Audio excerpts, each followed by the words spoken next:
Saludos amigos, gracias por la amabilidad de la compañía. Soy Cristino del Castillo y este es su programa A Quemarropa. República Dominicana debe tomarse muy en serio el reto que para su equipo diplomático, para su diplomacia, representa el vecino país. Nosotros deberíamos estar diseñando fórmulas distintas de cómo llegar a distintos segmentos de la comunidad internacional para llamar la atención y de alguna forma conseguir que la comunidad internacional coloque en su agenda ese tema que se llama Haití, que es una verdadera desgracia, no solo para todo un pueblo recluido en la mitad de una isla, sino también para toda la región. Nosotros deberíamos estar tocando las puertas de distintos organismos internacionales, de los vecinos del Caribe, algunos de los cuales comparten ciertos intereses en común con República Dominicana, de las Naciones Unidas permanentemente, su Consejo de Seguridad, del cual fuimos miembros no permanente hasta el otro día y desaprovechamos una muy buena oportunidad que tuvimos ahí. En fin, deberíamos estar enviando permanentemente el mensaje a la comunidad internacional de que hay un asunto en la isla de Santo Domingo que requiere de su consideración, que requiere de su entendimiento con el objetivo de buscarle soluciones que puedan realmente contribuir a ayudar a todo un pueblo que está pasando por una verdadera desgracia. Y además de eso, como una forma también de ayudarnos nosotros mismos, porque corremos permanentemente el riesgo de ser arrastrados por ese remolino que se llama Haití. Hemos cometido muchos errores de política exterior en un tiempo relativamente corto. Por ejemplo, nosotros, el gobierno actual, se estrenó anunciando una política de alianza estratégica con Estados Unidos. Nosotros mismos unilateralmente decretamos una alianza estratégica con un país. Hasta donde sabemos, las alianzas estratégicas se acuerdan, se pactan. Las alianzas estratégicas implican unos objetivos en común, implican una coordinación, una comunidad de intereses, un deseo, una voluntad de actuar de común acuerdo en la arena internacional para alcanzar unos objetivos determinados, mutuamente convenientes. Nosotros declaramos esa alianza estratégica sin que Estados Unidos se sintiera también comprometido con eso. Y la verdad es que eso nos hizo, poquito después, la realidad nos hizo despertar. Y nos dimos cuenta de que sencillamente en un momento de muchas dificultades, no solo para República Dominicana, sino también para el mundo, nosotros estábamos totalmente solos. Y que esa distancia que nosotros marcamos de China al tiempo que declarábamos esa alianza estratégica, tuvimos nosotros mismos que procurar acortarla, porque resulta que en ese momento, cuando nosotros dimos ese paso, no tomamos en consideración que esa nación a la que nosotros públicamente le decíamos que en el pleito que tenía con Estados Unidos, nosotros estábamos de parte de Estados Unidos, y además de eso le imponíamos algunas restricciones a sus inversiones, alegando razones de seguridad, asuntos, cuestiones de conveniencia estratégica. Pues eso nosotros tuvimos, todo eso tuvimos que recogerlo. No tomamos en consideración, decía, cuando dimos ese paso, que esa era una de las naciones que tenía algunas investigaciones para el desarrollo de vacunas en fase 3. Tenía 3 vacunas en fase 3. Y nosotros en ese momento decíamos, cuidado, recuerden lo que pasó cuando comenzó el coronavirus, que todo el mundo decidió jalar para su lado. Y lo que nosotros estábamos viendo era precisamente eso, cada quien defendía sus propios intereses. Y cuando aparecieran la vacuna decíamos, ustedes van a ver lo que ocurrirá, cada quien se pondrá en la fila con el objetivo de llegar primero. Y efectivamente así ocurrió. ¿Y quién apareció para darnos la mano? China. Que no es gratis, no es gratis. Y es verdad, no es gratis. Y no solo no es gratis, sino que tampoco son muy baratas las vacunas. Esa es la realidad. Pero han aparecido las vacunas. Y eso sí que es de conveniencia estratégica para la República Dominicana. Porque lo que está en juego es la salud, y lo que está en juego es la meta de usted reanimar la economía para retomar el sendero del crecimiento, normalizar la situación, y entonces nosotros poder un poco atenuar el impacto de una enfermedad que nos ha costado muchos recursos, nos ha costado vida, muchos esfuerzos. Y entonces, bueno, antes de aparecer el antídoto, sin una lucecita al final del túnel. Y qué bueno que tuvimos esa oportunidad, y que ese país con el que marcamos distancia decidió, no obstante, darnos ese espaldarazo. Pero cometimos ese error, uno de ellos. Otro error fue el que cometimos frente a nuestro vecino, en las relaciones, en un esfuerzo que yo creo que era un esfuerzo realmente bien intencionado por parte del gobierno, de finalmente lograr un entendimiento con las autoridades haitianas, definir una agenda común, y entre los dos tratar de acercarnos a una determinada meta, conseguir algunos objetivos de común acuerdo, actuando juntos. Y entonces nosotros, bueno, pues comenzamos a formular proyectos, a presentárselos a los vecinos en el área energética, en el área de la salud, en distintas áreas, y tratar de llamar la atención de la comunidad internacional para que por esa vía colaboraran con los dos países, sobre todo con el vecino Haití, porque el objetivo de República Dominicana era indiscutiblemente canalizar ayuda para el vecino, y de alguna forma eso pues también redunda en beneficio de República Dominicana. Lo que impacta positivamente allí también impacta positivamente en el territorio nacional. Esa era la lógica.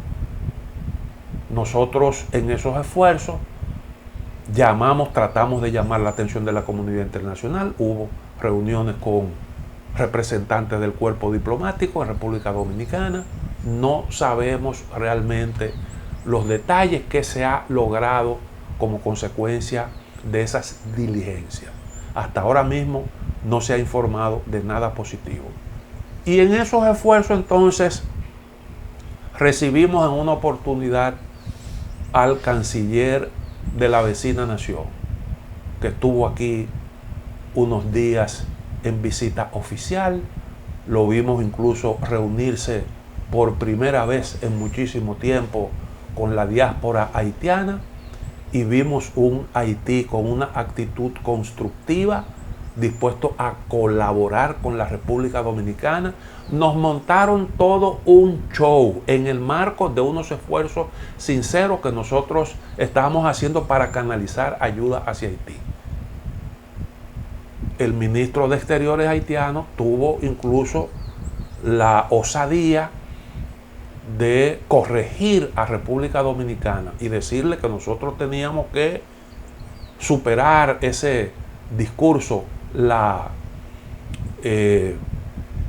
el discurso con respecto a Haití, que nos gastábamos.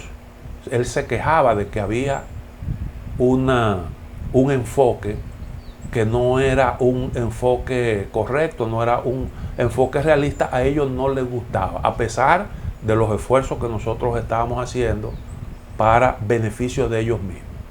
Y entonces nosotros aquí firmamos una declaración mediante la cual le dábamos un espaldarazo al gobierno de Jovenel Moïse. La declaración comenzaba justamente expresando el apoyo dominicano al gobierno haitiano. En un momento en el que sectores diversos de la sociedad haitiana cuestionaban al gobierno de Moïse y lo acusaban de ser un gobierno ilegítimo. La Iglesia Católica, los empresarios, las asociaciones de profesionales como el Colegio de Abogados, los sindicatos, los partidos políticos y la población que se movilizaba a todo lo largo y ancho de Haití exigiendo la renuncia del señor Moïse. Y en un momento como ese, nosotros le dábamos ese espaldarazo. Y frente a la comunidad internacional defendíamos ese gobierno de Moïse, que poquito después le pagó al gobierno dominicano, sorprendiéndolo con un proyecto para desviar las aguas del río Pedernales, sin consultarnos para nada, y con unas declaraciones prepotentes diciendo que eso iba con o sin la anuencia de la República Dominicana. Así nos pagaron. Ese mismo gobierno que vino, que se expresó de esa manera, que se mostró incluso en la mejor disposición de reactivar la comisión mixta bilateral, que nunca ha podido funcionar simple y llanamente porque a nuestros vecinos no les ha dado la gana, porque a ellos no les interesa, realmente no les interesa eso. A ellos les interesa allí en donde puede haber una oportunidad para extraer algún beneficio que redunde a favor de los intereses personales de los que intervengan. Porque esa es la lógica, aprovechar un momento de influencia para resolver sus problemas personales. Y entonces nos hicieron esa pantomima y nosotros cometimos el error de tomar partido a favor de un gobierno que era cuestionado ampliamente por la sociedad haitiana. Y yo recuerdo unas declaraciones del canciller nuestro en la que decía que si no era ahora, ¿cuándo iba a ser? O ahora o nunca, decía él, como si él fuera parte de aquello. ¿Qué tenemos nosotros que buscar en ese problema? Yo entiendo perfectamente que es verdad que Haití necesita una constitución más simple, que facilite los entendimientos. Ese régimen cuasi parlamentario requiere de diálogo, requiere de actores políticos dispuestos a dialogar, a discutir, que es precisamente la gran dificultad de una nación en donde los rivales políticos tradicionalmente han dirimido sus diferencias a puñetazos limpios. Pero admitir esa necesidad no quiere decir que usted haga causa común con un gobierno que definitivamente no está en capacidad de promover un proceso de reforma constitucional que implique un pacto de toda la sociedad. Porque ¿cómo usted va a reformar la Constitución cuando a usted lo están acusando de ser ilegítimo y de estar violando esa Constitución? ¿Cómo usted cree que se puede aprobar una Constitución sin la participación de todos esos sectores que a usted lo cuestionan? Siempre se ha dicho, y es verdad, que las constituciones son pactos políticos. Y para que tenga realmente unos niveles de efectividad, necesita que su texto sea lo más consensuado posible. Y usted no le puede imponer una constitución a nadie, porque más tarde o más temprano eso terminaría convirtiéndose en letra muerta. Y nosotros caímos en el gancho de asumir posiciones a favor de un gobierno que definitivamente, pues se ha colocado de espalda al pueblo. Yo puedo citar todas las cosas que se han hecho ahí en el vecino, que ha protagonizado el gobierno que encabeza el señor Jovenel Moïse. Por ejemplo, en enero o desde enero de 2020 gobierna por decreto.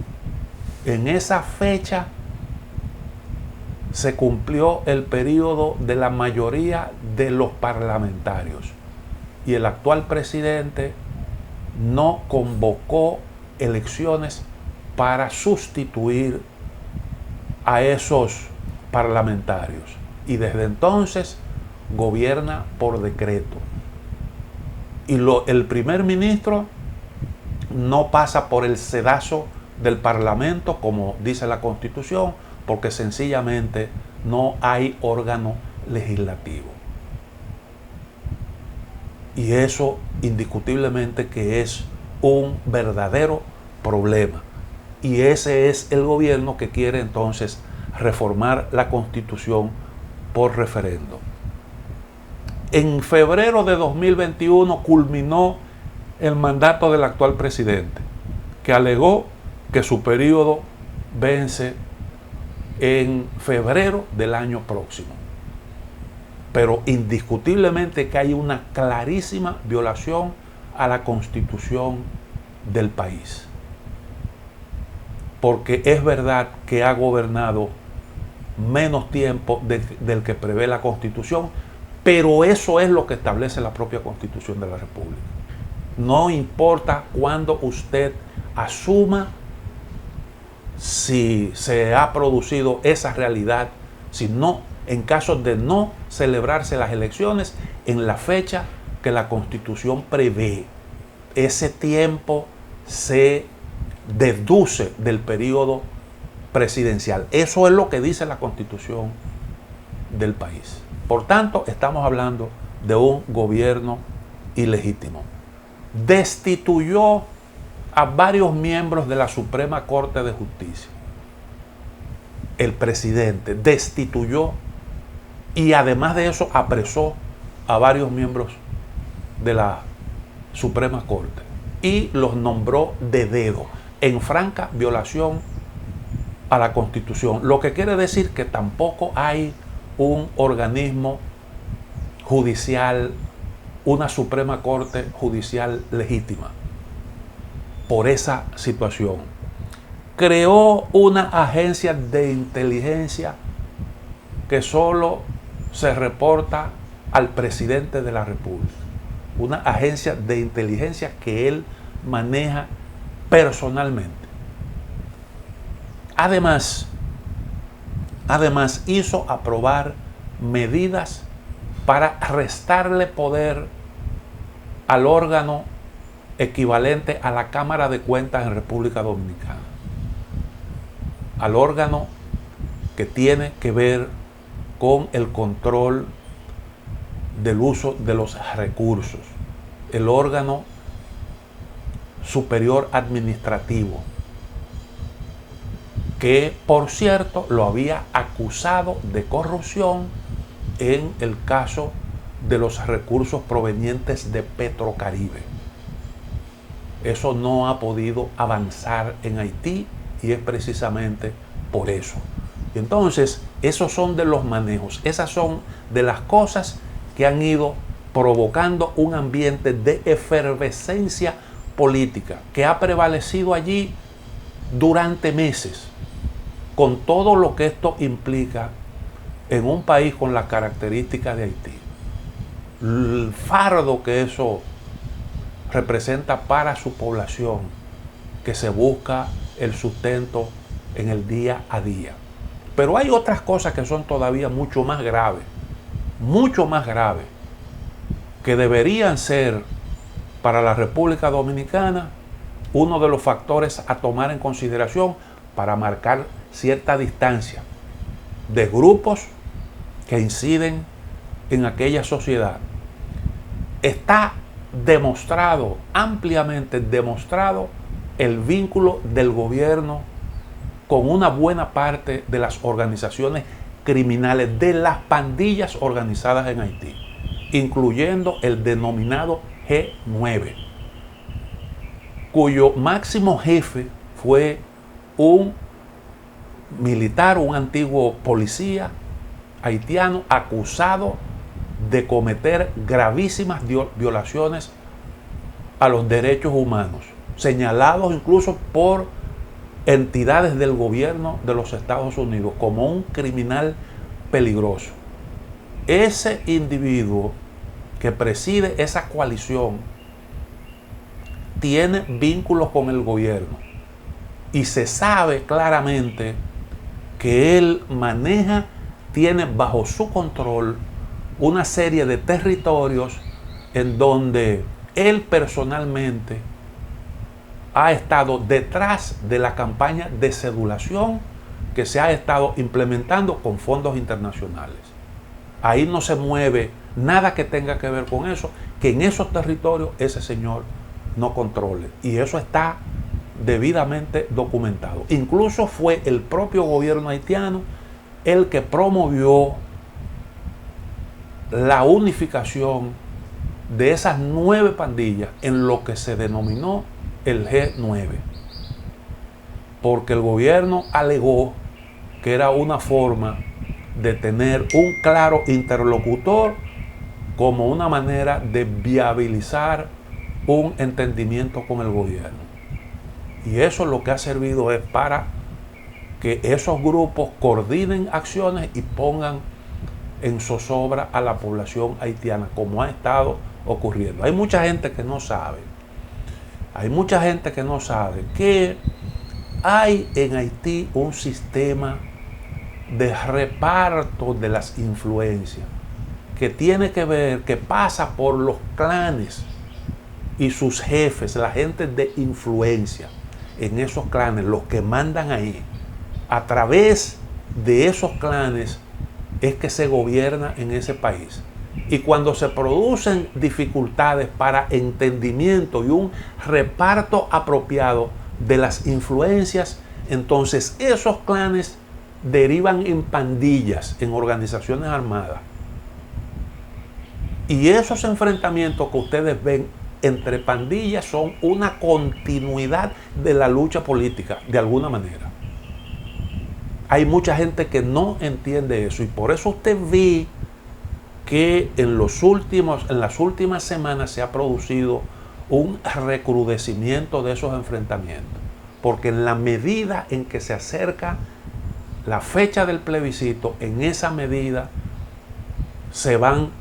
van creciendo las tensiones. Porque el control del territorio por parte de esos grupos es lo que da influencia. Porque en esos territorios están los centros de votación y el control de los centros de votación se garantiza a través de esos grupos armados, que son los que imponen las reglas y son los que de alguna forma inducen a la población en esos periodos de consulta.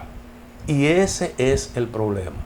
Ahora se acaba de suspender el plebiscito, alegando problemas de pandemia que indiscutiblemente existe en Haití. pero también tiene que ver con ese problema. También tiene que ver con ese problema. Y entonces, yo creo que ha sido realmente una ingenuidad de parte nuestra meternos en eso cuando nosotros lo que deberíamos es apostar porque la comunidad internacional presione a favor de un entendimiento, de una salida política a ese problema. Porque mientras eso más se prolonga, más se siente allá y más se siente aquí. Y todo eso ocurre en medio de una pandemia que ahora mismo está exacerbada en el territorio haitiano. Y nosotros hemos cometido ese gravísimo error. Permítame hacer una pequeña pausa. Volvemos en breve.